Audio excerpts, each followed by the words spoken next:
Basically എന്നെക്കാളും കൂടുതൽ ഒരു ആയുർവേദ ഡോക്ടറിന് ചിലപ്പോൾ അറിയാൻ പറ്റുമായിരിക്കും. അത് എത്രമാത്രം പ്രസക്തി ഉണ്ടെന്ന്. കുറച്ചൊക്കെ കാണും. സയന്റിഫിക്കലി ഞാൻ ഇല്ലെന്ന് പറയുന്നില്ല. കാരണം ചൂട് ചൂട് വെള്ളം ഒഴിക്കുക എന്ന് പറഞ്ഞാൽ ബേസിക്കലി നമ്മുടെ ഒരു ഹോട്ട് ആപ്ലിക്കേഷനാണ്.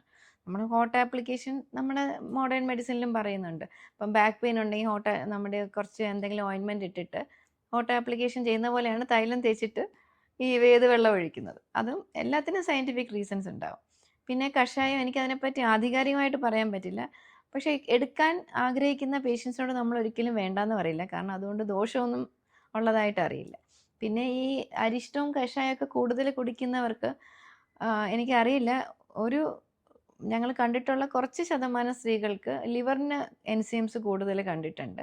അപ്പോൾ അധികം അത് ഉപയോഗിക്കരുതെന്ന് പറഞ്ഞിട്ടുണ്ട്. പിന്നെ ഒരു വളരെ കോമൺ ആയിട്ട് കാണുന്നൊരു കാര്യം, ഈ അരിഷ്ടമൊക്കെ കുടിക്കുന്ന കുട്ടികൾക്ക് ആയുർവേദ വൈദ്യനോ വെള്ളം കുടിക്കരുതെന്ന് പറയും. അപ്പം എന്താ പറ്റുന്നത് വെച്ചാൽ ചെക്കപ്പിന് വരുമ്പോൾ എല്ലാവർക്കും യൂറിനറി ഇൻഫെക്ഷൻ ആയിരിക്കും.